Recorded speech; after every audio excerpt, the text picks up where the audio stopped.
Blessed and happy Sunday to all of you, my dear friends, my dear brothers and sisters, my dear good people of God, faithful followers of the Daily Gospel Reflection with Father Jack, my dear kababayans. Today is September 10, 2023, and today is the 23rd Sunday in Ordinary Time, Year A. Our Gospel for today is from the beautiful and the wonderful account of the Gospel of Matthew, chapter 18, verses 15 to 20.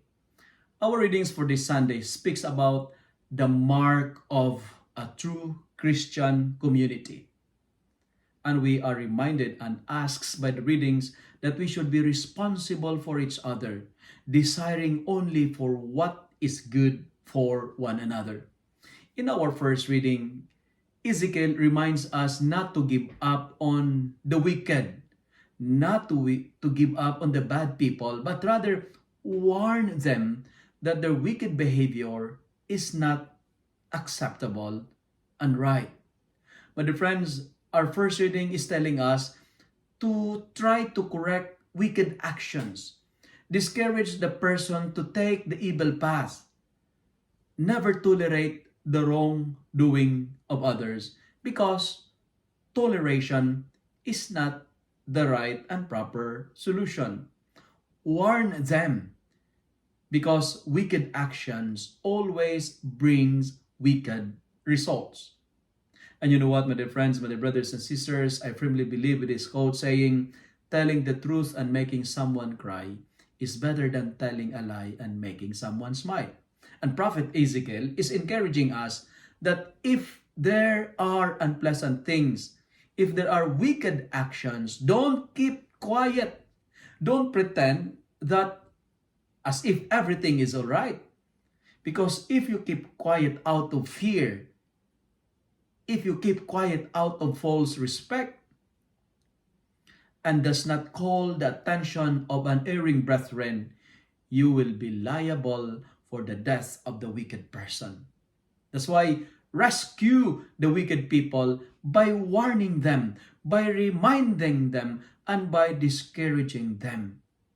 Suffice it to say, our first reading for today is telling us that we have a God whose desire is to save and rescue us. And when you receive a warning, when you receive someone telling you to change, the responsorial psalm is telling us, never harden your hearts. Saint Paul, in his letter to the Romans, tells us that love is the fulfillment of the law. That's why if you love, you will not do anything that will harm others.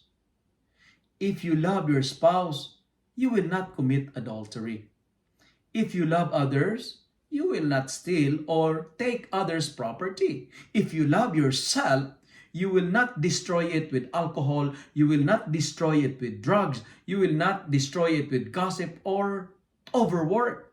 Love is always the motivation. And a person who loves will do anything, even willing to lose anything to save a brother or a sister. That's why when you are correcting others, you should do it in the name of love, not to destroy people, not to put them into shame. And our gospel for today is presenting to us clear instructions on how to exercise our responsibility for the welfare of others who have wronged us. You know what? No one is perfect. It's very difficult to correct others. It's very hard to point out the mistakes of others. And the gospel for today, Matthew 18:15 to 20, this Bible verse, and for me, this is the best and the most effective way to settle disputes, to settle misunderstandings. And there are three Christian steps, three important Christian processes that we need to undergo. We need to take. Number one, when someone done wrong against us, it is our responsibility to go to that person. Go and tell him or her fault. You take the initiative. Go to the person. Point out the mistake in the hope that that person may reform. When you correct somebody, first thing to do it privately. Meaning to say, you talk and fix the problem. Avoid this kind of situation because sometimes this is our tendency. Instead of talking to the person, our tendency is we bring the issue to others. When you have issues with your spouse, go and tell your spouse. Talk and engage in the dialogue. Don't go straight to your in-laws. When you have problem with your mayor, talk to your mayor. Don't bring the issue to the councilor, to the secretary, to the governor, or to the prime minister because it is unfair. If you have conflicts with your pastor, if you have issues with your parish priest, tell your parish priest, tell your pastor, and don't bring directly to the bishop. Because we have the law of subsidiarity. First thing first. Fix the issues privately, you and him alone. And that is the first Christian step. Do it in private. Take an initiative. Now, the second step is this. If she or he does not listen, don't give up. The gospel says, bring 2 or 3 witnesses and don't say, I tried it once, but she doesn't listen. Okay, I give up. We must be persistent. Find a partner. A partner may represent a friend, may represent an elder, may represent someone you trusted, and may represent anybody in the community.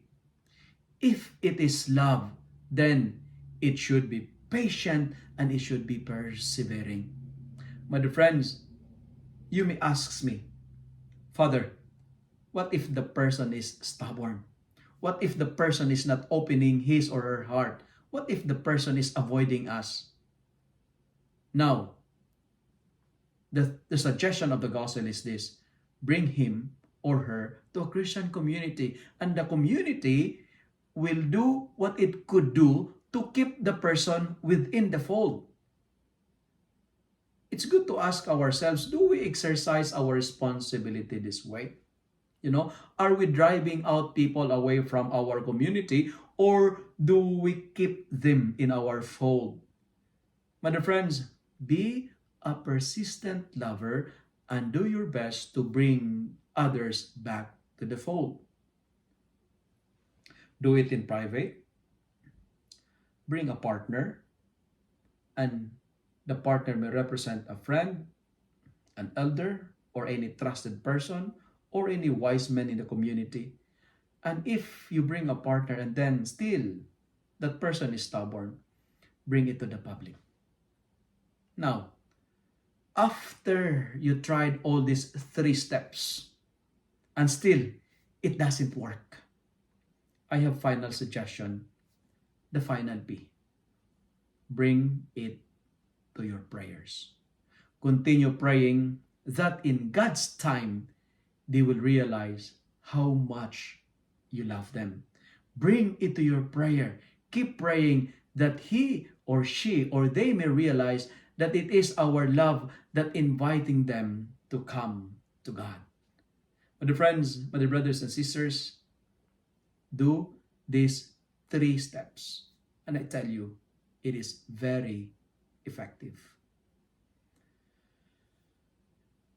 If you like and love this reflection, kindly share it with your friends so that many will be blessed. Amen.